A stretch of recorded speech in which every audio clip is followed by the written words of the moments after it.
السلام علیکم ورحمۃ اللہ وبرکاتہ۔ جی محترم جابر بھائی، پہلے جو دو آیات بھیجی گئی تھی ان میں سے ایک آیت سورہ توبہ اور اس کی آیت نمبر 113 تھی، جس میں اللہ رب العالمین نے نبی اکرم صلی اللہ علیہ وسلم کو یہ فرمایا کہ ما کان للنبی والذین آمنوا ان یستغفروا للمشرکین ولو کانوا اولی قربى من بعد ما تبین لهم انهم اصحاب الجحیم، کہ پیغمبر اور دوسرے مسلمانوں کو جائز نہیں کہ مشرکین کے لیے مغفرت کی دعا کریں۔ تو اس سے یہ ثابت کرنا چاہتے تھے کہ جو مسلمان شرک کر رہا ہے، جیسے آج کل فرق ہیں جن میں شرک پایا جاتا ہے، تو ان کی نماز جنازہ نہیں ادا کرنی چاہیے۔ حالانکہ یہ آیت میں نے آپ کو بتایا کہ ابو طالب کے بارے میں ہے، اس کا شان نزول صحیح البخاری میں موجود ہے، اور اس کی تو بالکل یہ واضح ہو چکا تھا، کیونکہ اللہ کے رسول صلی اللہ علیہ وسلم نے آخری دم جا کر اس کو کہا کہ کلمہ پڑھ لو، اور اس نے کلمہ پڑھنے سے انکار کر دیا۔ اور دوسری آیت جو پیش کی وہ منافقین کے بارے عبداللہ بن ابی کے متعلق تھی کہ اس کی نماز جنازہ نہ ادا کی جائے، کیونکہ یہ دونوں لوگ کافر تھے شرک کی حالت میں، اور دوسرا اس نے ایمان ہی نہیں لایا تھا، منافق تھا، تو ان کی نماز جنازہ نہیں ادا کی جا سکتی تھی۔ تو اس سے یہ کہنا کہ مسلمان جو کلمہ گو مسلمان ہے اس کی نماز جنازہ نہ ادا کی جائے، یہ بات درست نہیں ہے۔ تو اب یہ بھائی کہہ رہے ہیں کہ دیکھیں جی بے نمازی جو ہے وہ بھی کافر ہے، کیونکہ اللہ کے رسول صلی اللہ علیہ وسلم کا ارشاد ہے کہ جو نماز کو ترک کرتا ہے اس نے کفر کیا، تو لہٰذا چونکہ جو بے نمازی ہے اس کی نماز جنازہ بھی نہیں ادا کرنی چاہیے۔ تو میرا پہلا سوال ان بھائیوں سے یہ ہے کہ آپ کے نزدیک مسلمان کون ہے، پہلے یہ تو بتائیں نا، کہ بے نمازی کے متعلق پھر ہم آپ کو بعد میں بتائیں گے کہ یہ کفر اصغر ہے یا کفر اکبر ہے، یا یہ کفر دائرہ اسلام سے انسان کو خارج کرتا ہے یا نہیں کرتا، یہ ایک علمی بحث ہے۔ لیکن پہلے یہ تو پتہ چلے کہ آپ کے ہاں مسلمان کون ہیں، آپ مسلمان کس کو سمجھتے ہیں؟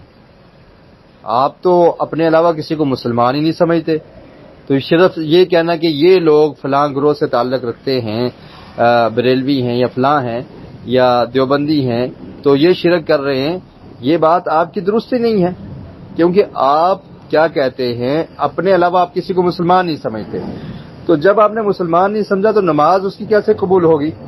جو مسلمان ہی نہیں اس کی نماز کیسے قبول ہوگی نا، یہ بات ہے نا۔ جو مسلمان نہیں ہے تو وہ بے شک نماز پڑھتا رہے، اس کی نماز کہاں قبول ہوگی؟ تو نماز کا معاملہ تو بعد میں ہے، پہلے یہ فیصلہ کریں کہ آپ کس کو مسلمان سمجھتے ہیں۔ ایک دیوبندی شخص ہے اور وہ فوت ہو جاتا ہے، نمازی ہے، تو کیا آپ اس کی نماز جنازہ ادا کریں گے؟ ایک بریلوی شخص ہے، وہ نماز پڑھتا ہے، تو کیا آپ اس کی نماز جنازہ ادا کریں گے؟ آپ قطعا نہیں کریں گے، کہیں گے وہ تو شرک کرتا ہے۔ اور اسی طرح اس کے علاوہ جس کا عقیدہ صحیح بھی ہے، اس کا تعلق آپ کی جماعت سے نہیں ہے، تو کیا آپ اس کی نماز جنازہ ادا کریں گے؟ آپ نے تو اس کی نماز بھی نہیں پڑھنی، بے شک وہ توحید پر ہو، آپ کہیں گے نہیں یہ تو تقلید کرتا ہے لہذا یہ شرک ہے، یہ تو بدعت کرتا ہے لہذا یہ مشرک ہے۔ تو اس لیے آپ سے سوال پہلا یہ ہے کہ آپ یہ بتائیں کہ آپ کے نزدیک پوری دنیا میں مسلمان کتنے ہیں؟ آپ لوگ تو ائمہ حرمین کو جو مسجد نبوی کے امام ہیں، بیت اللہ کے امام ہیں، ان کو بھی مسلمان نہیں سمجھتے۔ تو نماز جنازہ کا مسئلہ تو بعد کا ہے، پہلے یہ بتائیں کہ آپ کے نزدیک مسلمان پوری دنیا میں کتنے ہیں اور پاکستان میں کتنے مسلمان ہیں؟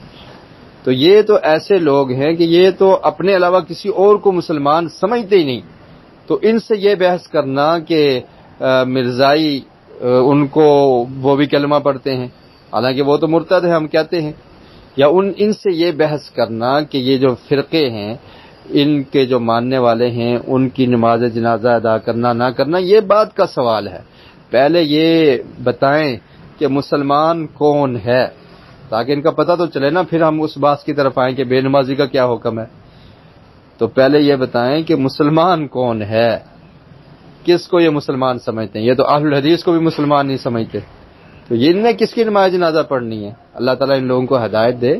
تو یہ صرف شبہات پیدا کرنے کی کوشش کرتے ہیں کہ دیکھیں جی فلاں شرک کر رہا ہے، ہم اس لیے نہیں پڑھتے، فلاں اگر وہاں سے بچ جائے گا تو کہیں گے یہ فلاں بے نمازی تھا اس لیے ہم نہیں پڑھتے، اگر وہاں سے بھی بچ جائے گا، شرک بھی نہیں کرتا، نماز بھی پڑھتا ہے، تو پھر کہیں گے نہیں یہ تقلید کرتا تھا اس لیے مشرک ہے۔ کہیں گے نہیں یہ بدعت کرتا تھا اس لیے مشرک ہے. ہاں کہیں گے یہ ہماری جماعت میں نہیں تھا اس لیے یہ مسلمان نہیں ہے. تو یہ لوگ تو ایسے ہیں. پہلے ان سے صرف یہ پوچھئے کہ آپ کے نزدیک محترم بھائی مسلمان کون کون ہیں. تو جب ہم سب لوگ جو فرقوں میں ڈیوائیڈ ہیں یا جو فرقوں میں نہیں بھی ہیں ان کو یہ جب مسلمان ہی نہیں سمجھتے تو پھر ان سے کیا بحث کی جائے. جو نمازی اور بے نمازی یہ تو ایک بعد کا مسئلہ ہے. کفر اکبر کفر اصغر بعد کا مسئلہ ہے. پہلا مسئلہ یہ ہے ان سے یہ پوچھئے کہ کون مسلمان ہے آپ کی نظر میں. تو یہ تو کسی کا بھی نماز جنازہ نہیں ادا کر رہے اور نہ ہی کرتے ہیں. اور باقی یہ حدیث میں نے آپ کے سامنے آپ کو لکھ کر بھیجی ہے کہ نبی کریم صلی اللہ علیہ وسلم نے ارشاد فرمایا کہ 5 نمازیں ہیں جن کو اللہ رب العالمین نے فرض کیا ہے. جو اچھی طرح سے وضو کرتا ہے من احسن وضوءہن وصلاہن لوقتہن واتم رکوعہن وخشوعہن کان لہ علی اللہ عہد ان یغفر لہ. تو جو اچھی طرح وضو کرتا ہے ان 5 نمازوں کو وقت پر ادا کرتا ہے, رکوع اچھے کرتا ہے اور خشوع اور خضوع کے ساتھ پڑھتا ہے تو اللہ تعالیٰ اس کو معاف کر دیں گے. اللہ کے ذمہ ہے یہ, اللہ نے اس سے وعدہ کیا ہے کہ اللہ تعالیٰ اس کو معاف کر دیں گے. اور جو ایسا نہیں کرتا فلیس لہ علی اللہ عہد, تو پھر اللہ کا کوئی وعدہ نہیں ہے اس سے.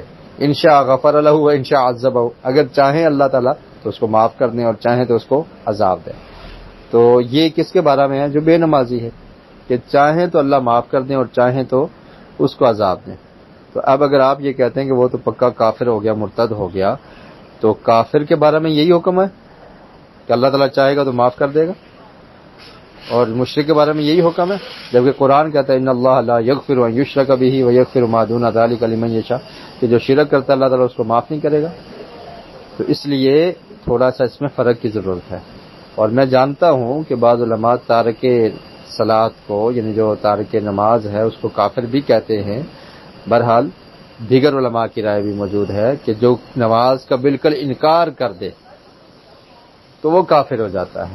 سستی کاہلی سے نماز کو جو چھوڑ دیتا ہے اس کا حکم الگ ہے. تو بہرحال یہ تو ایک حدیث آپ کے سامنے ہے, اس سے ہی اور باقی احادیث کو سامنے رکھ کے آپ جب نتیجہ نکالیں گے تو آپ سمجھ سکتے ہیں.